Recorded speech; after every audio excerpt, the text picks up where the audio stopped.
So let's get right into it.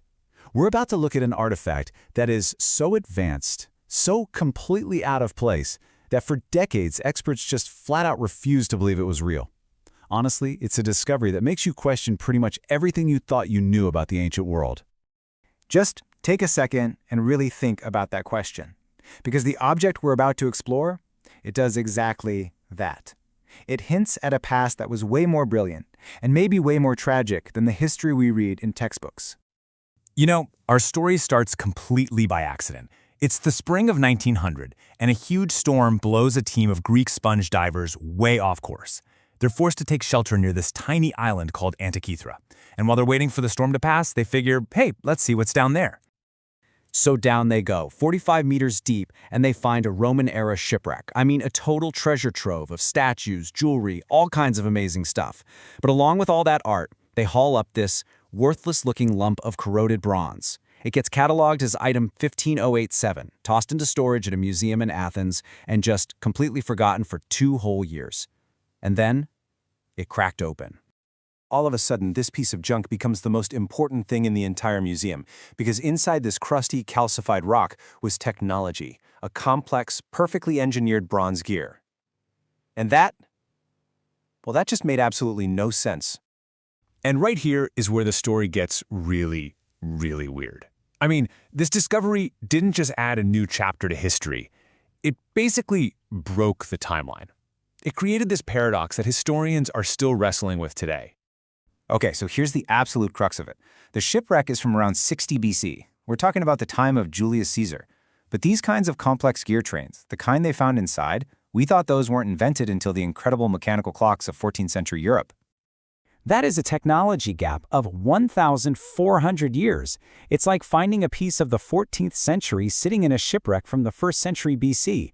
I mean, how is that even possible? This is, hands down, the best analogy I've ever heard for it. The tech is so advanced for its time, so wildly out of place, that it just feels like something out of science fiction.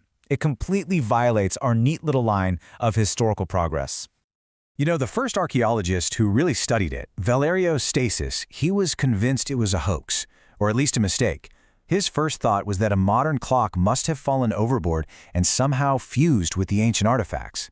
But the metal analysis was undeniable. The corrosion, the bronze itself, it was ancient. The machine belonged to the ship. For decades, this thing just remained a total mystery.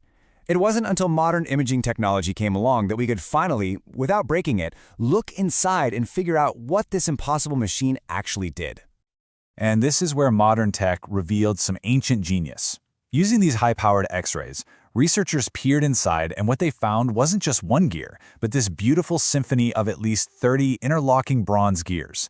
And each one was hand-cut with just unbelievable precision. Get this, it even had a differential gear.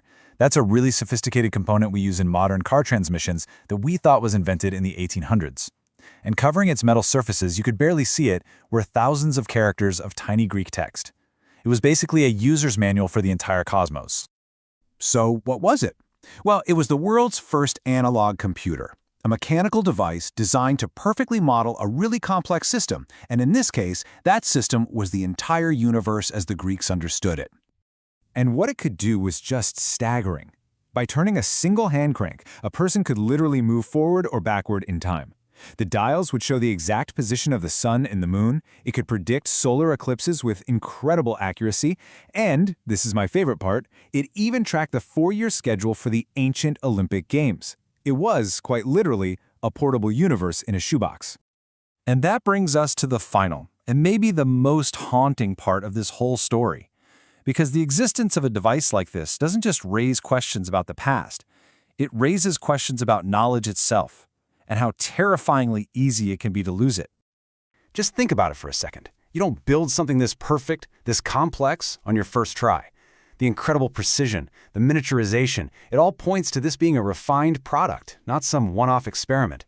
So there must have been others, maybe even hundreds of them. So where are they?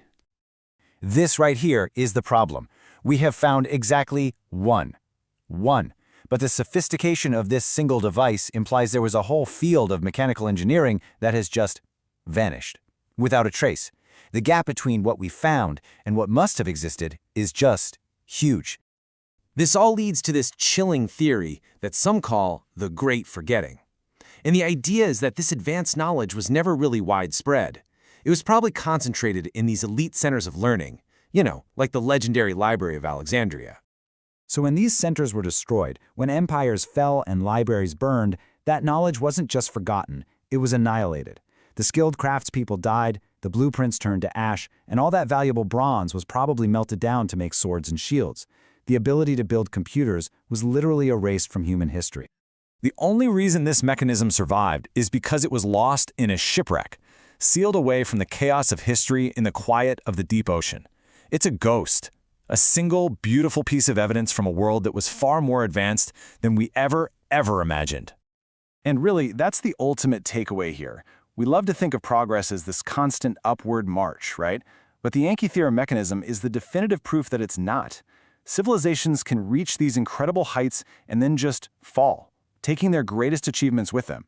It really makes you wonder, what else have we forgotten?